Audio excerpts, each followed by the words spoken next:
Hey everyone, I'm Rena, founder of You and Your Story, and I want to welcome you to the Marketing Ninja Unleashed podcast. We're on season 5. Season 5, who would have thought it? When I recorded the very first episode of this podcast, I was at home, on my own, sitting in front of just a microphone. No camera, no video. Just me and my voice. And if I'm telling the truth, probably a healthy amount of nerves to go with that as well. And now, here we are, season 5, and I'm looking directly into a camera. 2 cameras, actually. So yes, a lot has already changed. If you've been here from the very beginning, thank you, genuinely. You've watched me go from a woman who would rather do anything than be in front of a camera to leaning into it on purpose. And if you're brand new here, welcome. You've landed in the exact right place.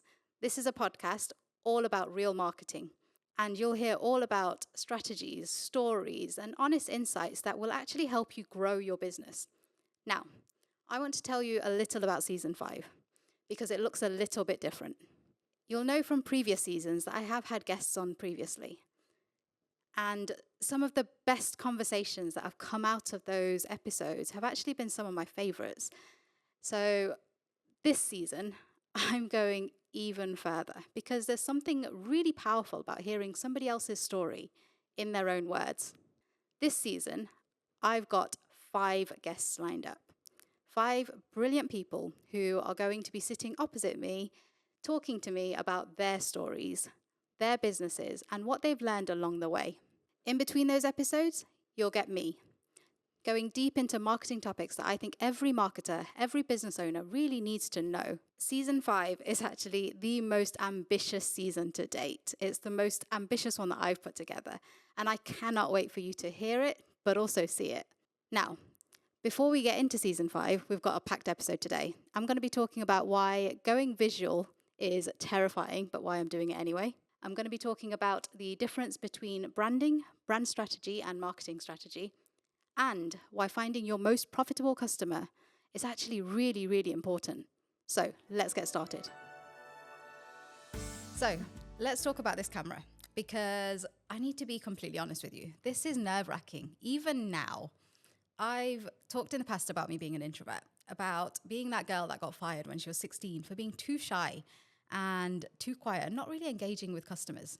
I was 16 years old and I was told that I wasn't engaging enough. The irony of that, given that I now run my own marketing agency, is not lost on me at all. But it goes back a little bit further than that. Every single one of my school reports said I was shy and quiet and conscientious. Every single year without fail. I was that kid who knew all the answers but never put her hand up because she was too afraid. I was the one that observed everything but said very little. And for a long time, I genuinely believed that being seen was for other people. For loud people, for extroverts, for people that were naturally comfortable owning a room and in front of a camera. But after 20 years in marketing, 5 years of running my own business, and the last 4 seasons of this podcast episode, I know that's not true anymore. And here's what I've learned. Growth doesn't happen in your comfort zone. It happens just outside of it. So in December 2024, I went to a networking event with Jane Ander. I was petrified. Despite managing multiple client marketing strategies and their personal brands, I was really scared to do my very first 60-second pitch. But I did it. A few months later, I actually joined the Find a Biz networking group in Kirby Muxloe. And I've been a member ever since then, consistently giving a 60-second pitch every single month. And I started this podcast. Okay, season 1 was a little shaky. It was audio only. I was quite happy hiding where there was no camera, just me and my microphone. And there was a lot of editing involved. Season 2 got a little bit better, and I even got my first guest, even if I did catch him off guard. Season 3, I interviewed quite a few guests, but again, it was audio only. Season 4, I dabbled in a bit of video, but audio was my go-to, and that's where I ended up. Season 5, here we are. And it's all visual. 2 cameras and just me, plus 5 brilliant guests. One of the things that I realized over the years was I was saying yes to different things.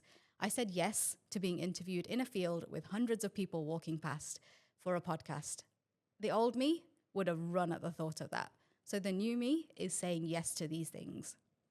And now, this season, season 5, it's fully visual. It's a proper setup. Me on screen every single episode.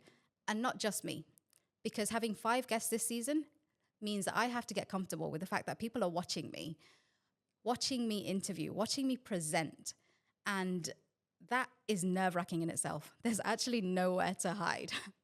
Am I completely comfortable with it? Definitely not. Do I think that it's going to add some value to you? Absolutely.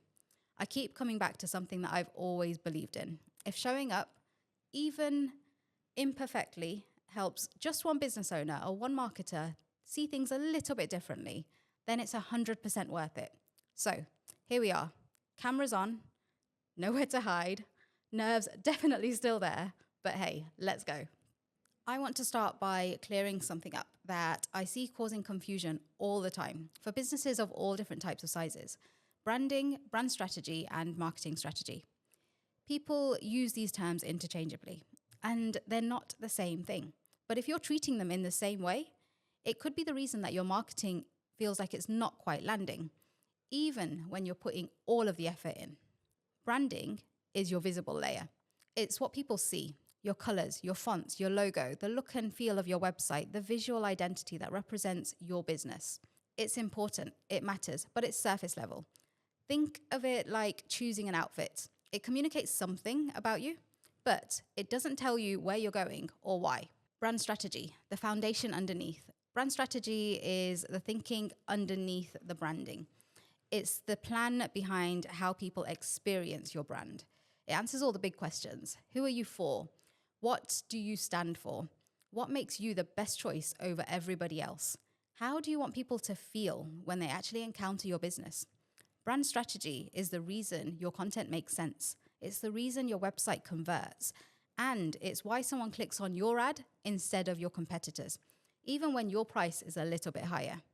And when people skip that, they end up marketing reactively, posting when they feel like it, changing their tone of voice every few weeks, copying other people's trends, copying what others are doing. And there's no consistency in that. You end up doing loads of activity, but actually you get very little traction. Brand strategy is the one thing that makes all of that settle. It gives you direction. And once it's all set in place, your marketing doesn't just feel better, it actually works better.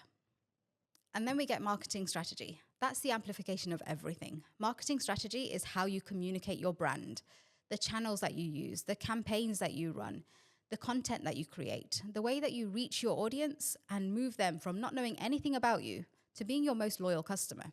And here's the simplest way that I can put all of this. Brand strategy is who you are. Marketing strategy is how you tell people about it. Brand is the foundation. Marketing is the amplification. And if you try to amplify something that hasn't been clearly defined, you end up with a lot of noise and very little impact. So if you've been focusing purely on the marketing, the posts, the emails, take a step back. Because if it's not connecting, you need to get your brand strategy clear first. Everything else becomes so much easier after that. So this next bit is actually one of the most useful exercises that you can do for your business right now. I've talked about finding your ideal customer way back in episode 1 of season 1. And I'm coming back to it right now because, hand on heart, it's still the most important thing that I see so many businesses getting wrong. Not because they don't know who their ideal customer is, but because there's a difference between your typical customer and your most profitable customer. And most businesses aren't really asking themselves the second question. Your most profitable customer isn't just the one who spends the most. It's the one who spends a lot. It's the one who comes back every so often. It's the one that refers others and doesn't cost you the earth in time and energy. So here's what I want you to do. Step 1, pull your customer data. Create a list or a spreadsheet and go through your current customers. What did they buy? What did they come back for? How much did they spend? Do they come back quite often? How easy are they to work with? Step 2, look for patterns. Who sits at the top of that list when you factor all of those things in, not just revenue-wise, but profitability-wise? You're looking for those customers who give you the best return on your time and your energy. Step 3, go deeper on those people. What do they have in common? Their industry, their challenges, their values, the way that they actually found you, the reason they chose you over everybody else. The more you understand about them, the easier it is to connect with them. And that brings me to step 4. This is where marketing strategy really plays a huge part. Tailor everything towards attracting more of those people.